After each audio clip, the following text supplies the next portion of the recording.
Good morning, Miles. Good morning, Kourtney. Good morning. It's morning somewhere. How's it going? Good. I am happy to report, in behalf of our family, that we are no longer sick. Yes. Finally. We're out of it. It took us 6 weeks. But we're all done now. Yay. We're all We're done. all healthy, and our house is a disaster, but it was clean at one point. It's clean, pretty clean yesterday. But we have 3 dogs and a baby. Yes. That's okay. We love them. Yeah. And houses get messy sometimes. Yeah.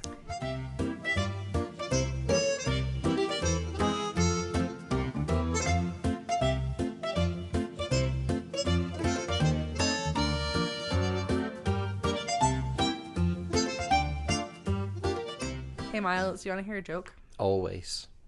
So I was at a beekeeper beauty pageant the other day. A beekeeper beauty pageant? Uh-huh. Okay. Their slogan was, "Beauty is in the eye of the beholder." Ha ha ha ha ha ha ha. Did you like that? That was really funny. When I was hiking in the woods, I stumbled upon a beauty pageant jamboree. It was pretty intense. Get it? Because pretty. And then intense. Yeah.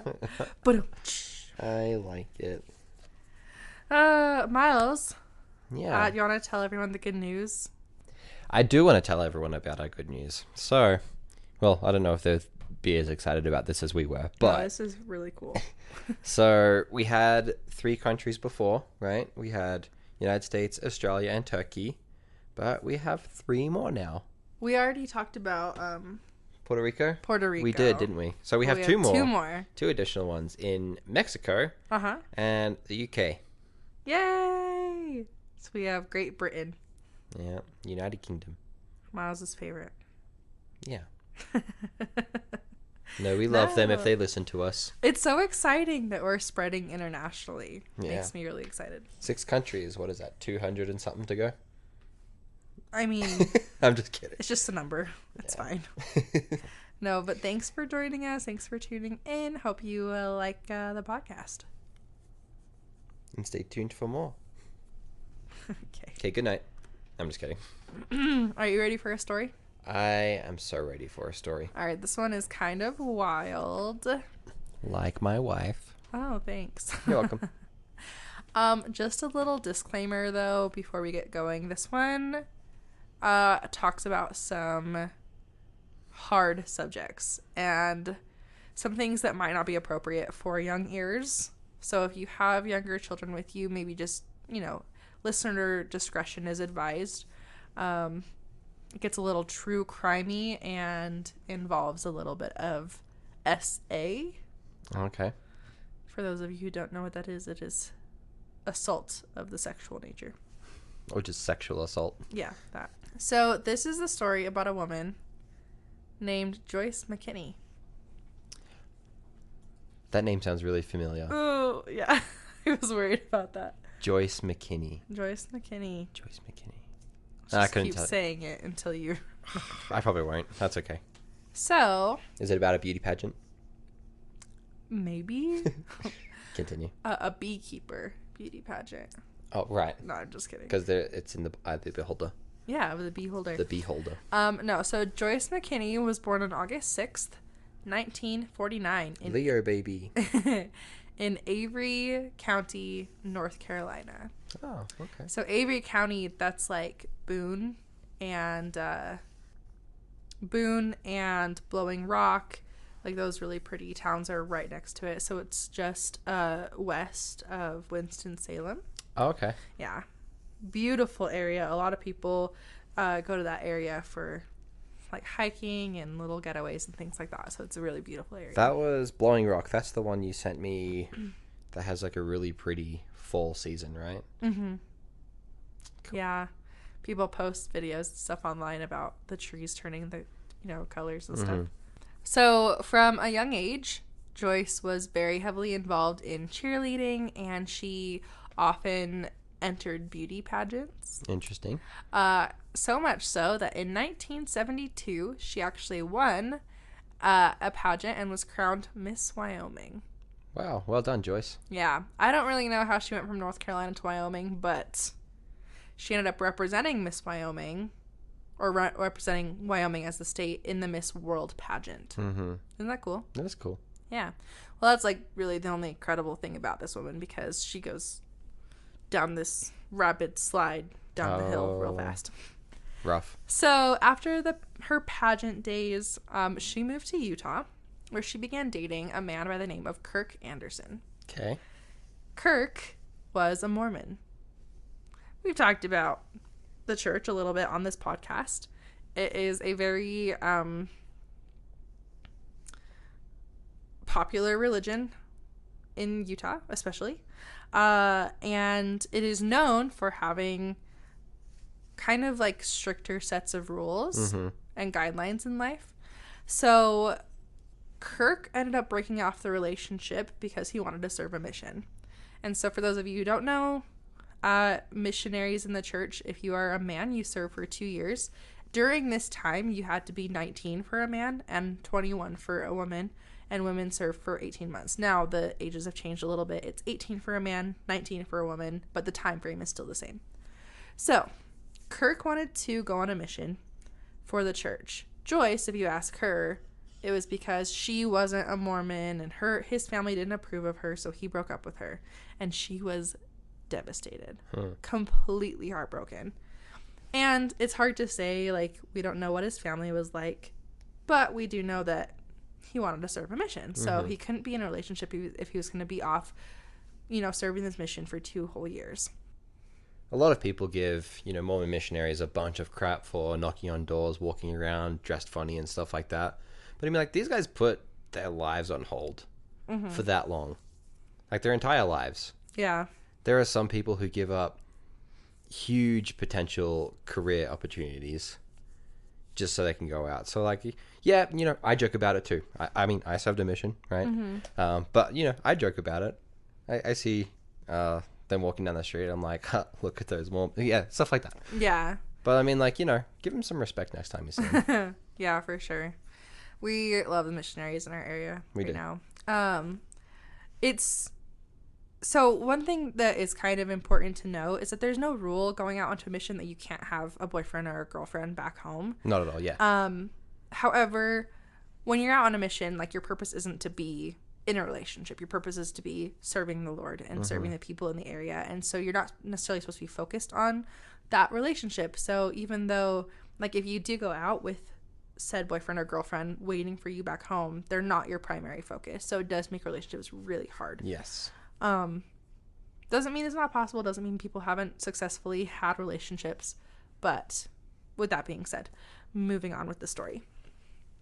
Kirk broke up with her. Joyce was mad, blamed the religion, blamed his family, whatever. So he ended up serving his mission in England. But he did not tell Joyce where he was going. And let me also preface this by saying we don't really know much about the relationship other than they did date. And that Joyce was head over heels for him, apparently. Very much so. So she was actually so overcome with, like, love sickness for him that she hired a private investigator to find out where he was. Okay. So this private investigator, his name was Keith May. Keith tracked down Kirk in Surrey, England, and Keith and Joyce flew over to England to go find him. Oh my goodness. So on September 14th, 1977, Kirk was at the church, so the Church of Jesus Christ of Latter-day Saints in Surrey.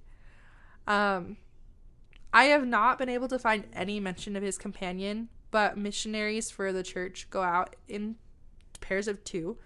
And so I'm assuming his companion was within close proximity at some point, but he's never mentioned. However, this night, Kirk was at the church, and Keith appeared to him and acted as an investigator for the church.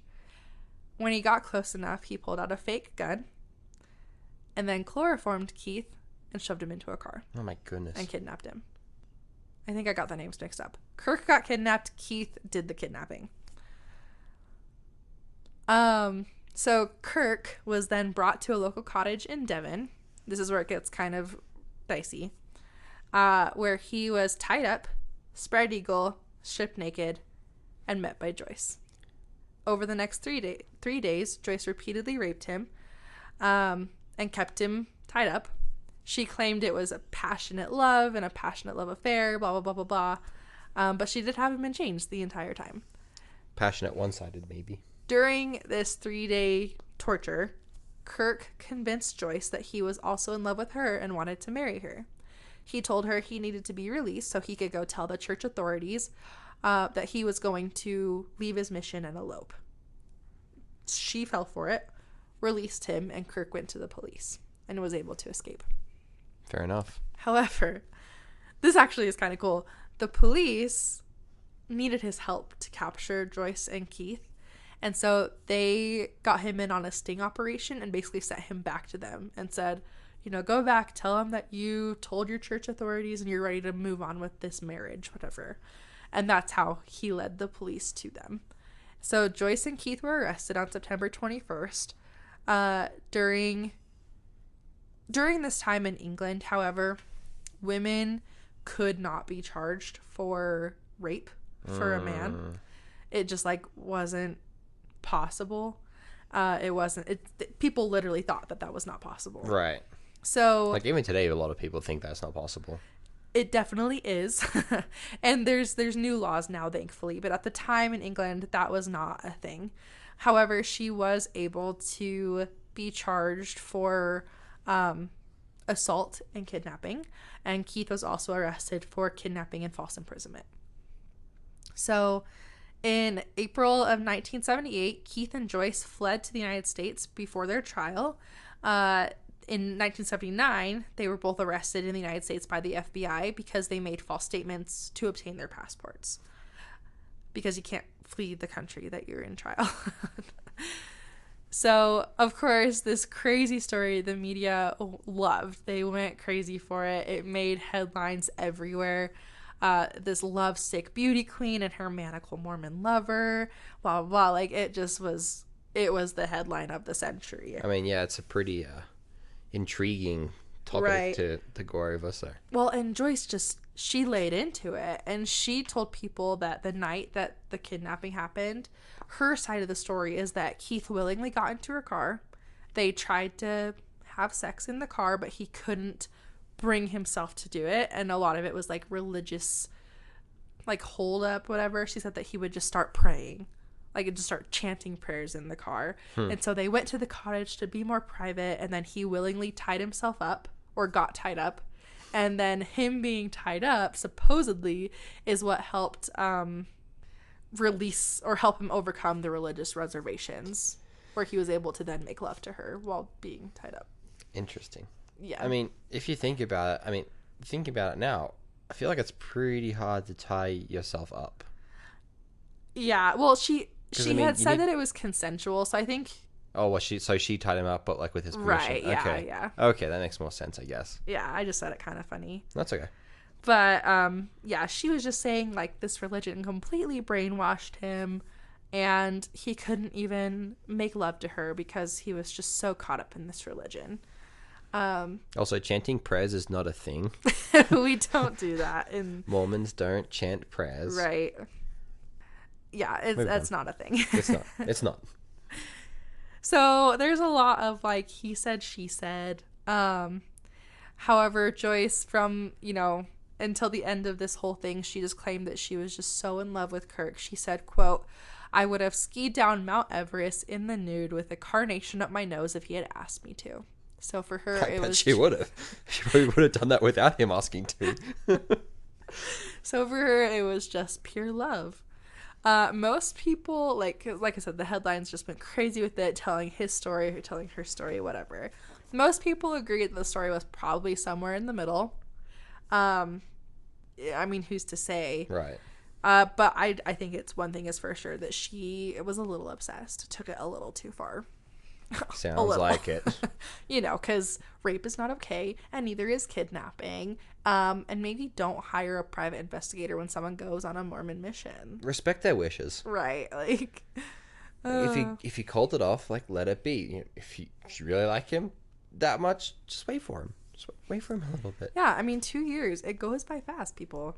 I know it might not seem like it in the moment, but it goes by fast. Think about it. Harper's almost 2.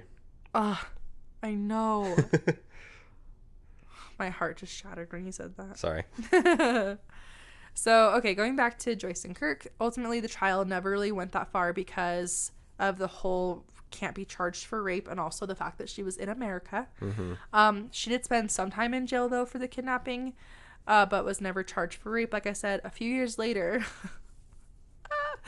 she made headlines again because she was caught stalking Kirk at the Salt Lake City airport where he worked in 1984. Oh my goodness. She was found with rope and handcuffs in her car. Oh my gosh. But when questioned, she claimed that she was just passing through the airport and had no idea he even worked there. And the rope and handcuffs, just a coincidence. Yeah, I was just at the airport just for fun. With rope and handcuffs. With rope and handcuffs, yeah. Pretty casual. So what we know of Kirk right now, he resides in Orem, Utah. He is married and has children. But that's literally all that we know about him. He's kept his life very private since then.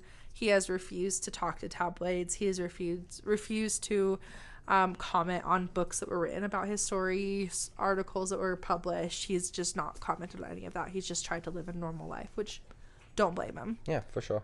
I think today he would be in his late 60s. So just trying to live a normal life. Probably has grandkids now. Okay. So, I would love to tell you that is the end of Joyce's story. Thankfully, it's the end of Kirk's story. She continues to make the headlines throughout the rest of her life. So, in 1993, in Johnson City, Tennessee, so Joyce kind of becomes this public advocate for pit bulls. She kind of turns that into her new personality. Pit bulls. Pit bulls. Okay. So in Tennessee in 1993, she applied to work for an animal shelter with a false identity and a wig.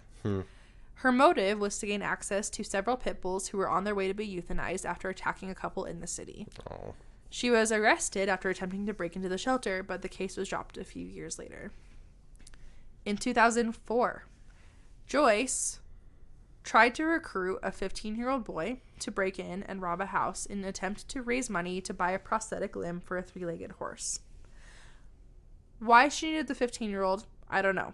Why she needed the house to raise the money, I don't know. Her relationship to the horse probably wasn't one. But it needed a prosthetic leg, and she wanted to be the one to take care of that illegally. This woman is nuts.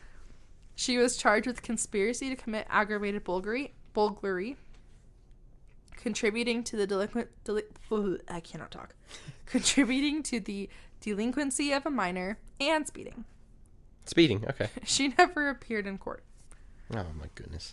Isn't that illegal? Can't you get arrested for that? Yes. In 2008, she was charged with threatening a woman in North Carolina. Also in 2008, she was charged for alleged burglary in Tennessee. Also in 2008, this is a big year for her. Mm-hmm. Joyce traveled to South Korea. Okay. It gets weirder. Under the identity Bernan McKinney. Her full name is Joyce Bernan McKinney. Yeah. So she just went by her middle name. Okay. As you do. If you want to hide your identity, just use your middle name. It's fine. She brought along, wait for it, her deceased pit bull's frozen ear. Okay. Where she went to a company, the R&L Bio, where she was meant to have paid $50,000 to have her pit bull, whose name is Booger, cloned. Okay. This, fun fact, was the first ever transaction billed as a commercial dog cloning. By using the DNA in Booger's frozen ear, she was given 5 pit bull puppies. Okay. However, she had trouble coming up with the cash, so she resulted in turning to a bunch of animal advocacy programs and whatever, trying to help her gain custody of these pit bulls. She never did. She never got custody of them. I mean, that's probably for the best. I can't really picture her being a good taking, what do you call it? Dog Animal caregiver, yeah. I this story is so intriguing to me. She spent, or supposedly spent, $50,000 to have this dog cloned. And here's the thing. We don't know what happened to those puppies. There were claims that if she couldn't bring the money, that they were going to do tests on the puppies and like test their DNA to see if like how close it was and stuff. stuff. See how well the cloning worked. So we don't actually know if the cloning worked. We don't know where those puppies ended up. We don't know where the mothers ended up because they had they had 2 surrogate dogs who they put this DNA into. So we don't actually know what happened. The company that cloned them also dissolved into another company altogether. So there's like no trace of this actually happening other than essentially her word. Interesting. Okay. But it did make headlines. You know, that she had this commercial cloning dog. Anyways, super interesting. Fast forward to June of 2019, Joyce was living in her car. It was a 2006 GMC Sierra with her 3 dogs. On June, I think it was June 21st, 2019, Joyce was arrested for defecating in the streets of Los Angeles, California, on the side of, by the side of her car. When she was arrested, she was an unidentified homeless woman. People had no idea who she was. She was living in this car that was cockroach infested. Oh, gross. With her 3 dogs, like I said. Oh, so poor dogs. This part of the story gets real sad. Real sad. Because a few days before this whole pooping in public incident, Joyce ran down, hit, and killed a 91-year-old survivor of the Nazi Holocaust named Gennady Belatsky. Oh. She did it intentionally. Did she know that she was Jewish? Is that why she No. did it? Or she just... It was some sort of animal rights mindset because he was walking his dog. There was this weird trend going around. I don't know what the purpose of it was. I don't know why people thought this was going to help the animal cause or whatever, but it was a trend for people to run over and kill people walking dogs. That's good for the dogs.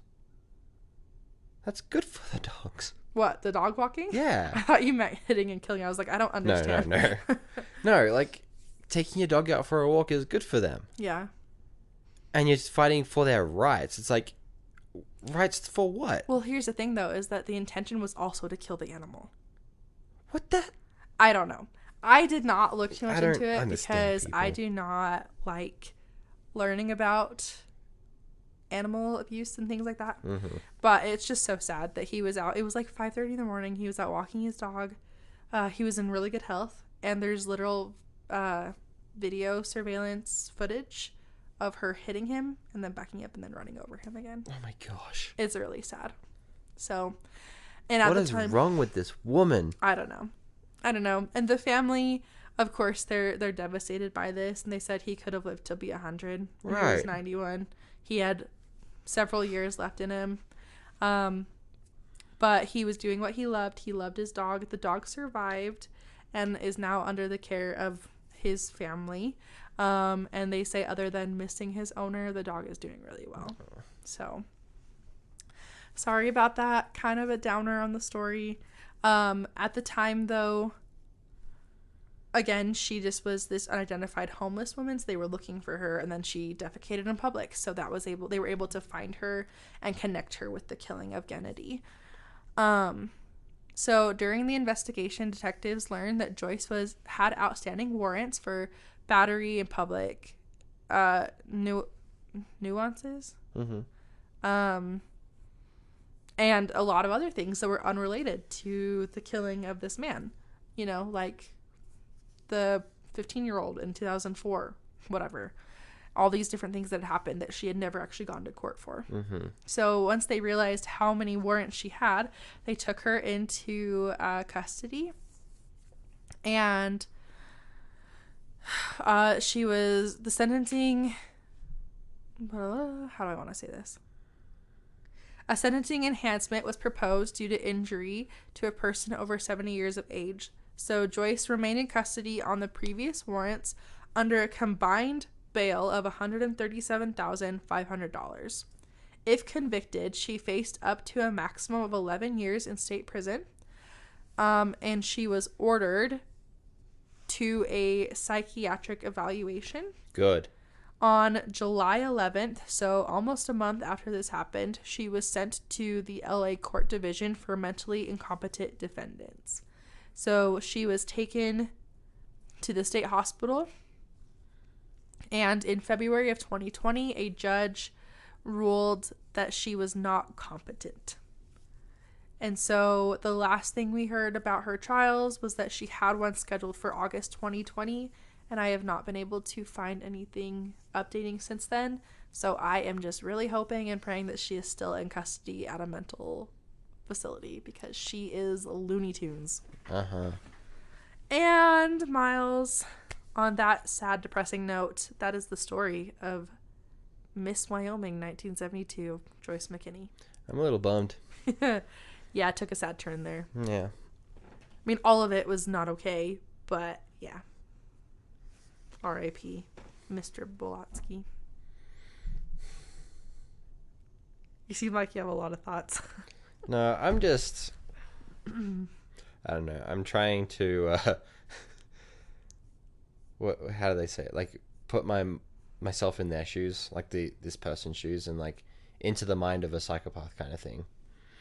I'm just like, what drives people to do that? Because why would anyone think any of what she did is okay? Right. How? Right. Well, and just think, like, these major, like, she was such a public person for so long, and right. for not great reasons. Like, she went from being Miss Wyoming to kidnapping and raping a Mormon missionary to cloning her dog in South Korea to running over and killing a Nazi survivor, a Nazi Holocaust survivor. And then dumping out in public too, which I guess is not the biggest of our concerns for this woman. Yeah, but like there were small ones in between, crazy things that she did. But if you Google her name, you will see headlines like Joyce McKinney, Miss Wyoming, Mormon rapist, dog cloning, kills, like it's insane. It's insane, this woman's life. Like, what? I don't know. A lot of these things, I'm like thinking Florida man. Wyoming woman? Just Wyoming woman. Oh, that's a mouthful. Oh, no, it's crazy, though, that she was born in North Carolina, resided in North Carolina for part of her life, at least, but then also had the Wyoming connection, which, for those of you who don't know, we are from Wyoming. We have family in North Carolina, and we plan to move there in a few years. And also, we are Mormon. So there's that connection. Yep. We both live in Utah at times. We have dogs, but they're not pit bulls. We do have dogs, yeah. I mean, nothing against pit bulls. We just don't have them. How many other connections can we make to this insane lady? I don't want to really connect myself to her anymore. You're like, this is enough that we have in common. Yeah. Isn't that so insane, though? That's a real... Yeah. Yeah. No, I do have a lot of thoughts, but they're just thoughts, and I can't really formulate them into words. Yeah. They're just... This was one of those stories that... Yeah, exactly. Baffling is such a good word. This is one of those stories that the more I researched, the more I was like, what? Like, there's more? And I feel like I could go into, way more detail with some of the things, but I also don't want to. Fair enough. So... I also don't want you to. I just wish I could be a fly on the wall in her brain. I just want to know how those thoughts came about, Like, part of me feels bad for her being like a homeless woman living out of a car, but I mean, she kind of drove herself to it. Yeah. So Yeah. you get what you deserve every now and then. This is one of those stories that I find so intriguing because you just don't know what to expect. Yeah. Ever. It's like, well, this story just took a turn. Mm-hmm. It's like the writers of Riverdale came and wrote this lady's life. Writers of Riverdale? You don't get the joke, do you? You've never seen Riverdale. Oh, okay. Okay. The writers. I thought you were meaning riders. Like, Oh, no.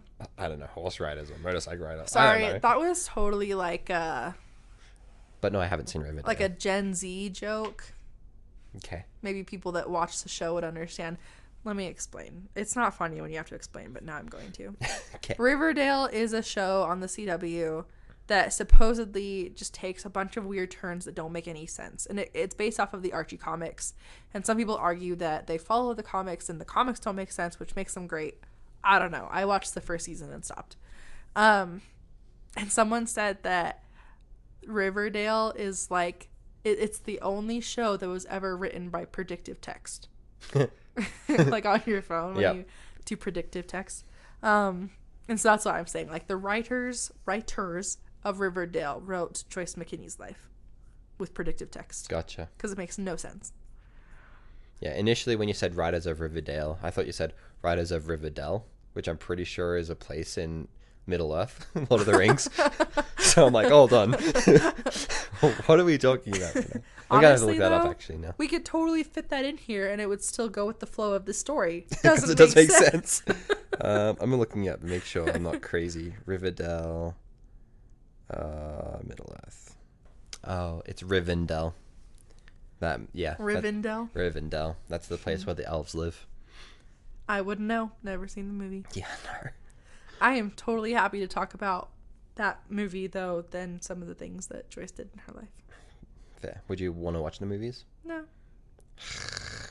Maybe one day. Maybe one day. Like, yeah, they're long, but they're so great. Okay, I'm gonna make a confession to you real quick. Okay.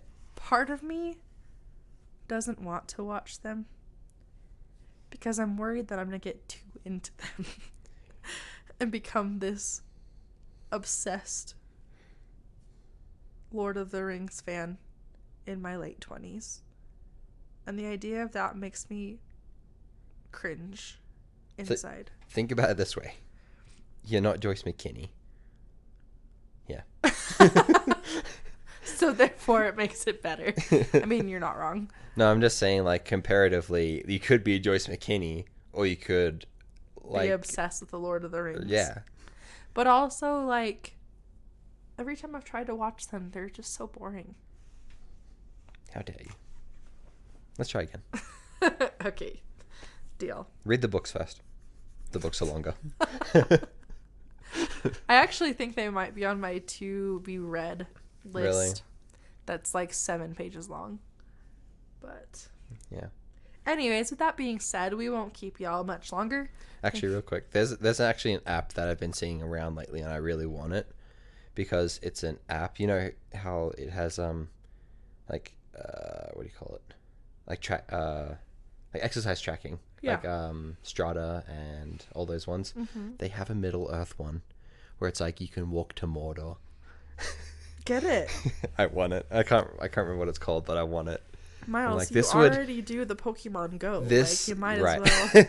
Like, this would inspire me to walk so much more. Than the Pokemon do? I could bring a ring and, like, find a volcano. Wow. Guys, this is the person that I married. Yeah. I love it. You do you. Oh, whoops. You do you. Boo. Thanks. I'm going to stick with my Harry Potter geekiness for now. Okay. We'll see if I decide to add that level. I don't know. I just recently added Marvel. Really? Yeah. To your to read list? No, not to read. To like I'm a fan of Marvel. Oh. Now. Yeah. So I've always really been into Harry Potter. Yes. I didn't watch the Star Wars movies all the way through until I was like 19.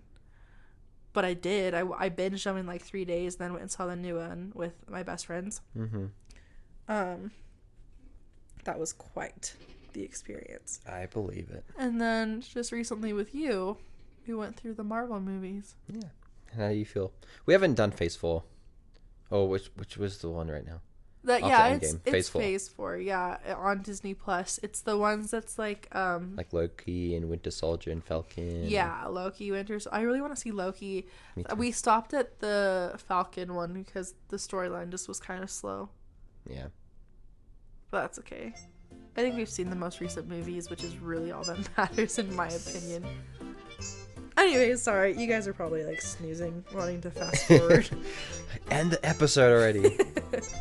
Alright guys, thank you for tuning in. We're coming up on our listener story, which is next week. Oh yeah. So last minute, if you guys have any cutesy love stories that you want us to share on February 1st, send those into famdamlypodcast@gmail.com. Yes, please. Don't kidnap your exes. Please don't. Yep. And all right. Podcastus endus. What? Harry Potter, it's a spell. You're adorable. All right, bye guys.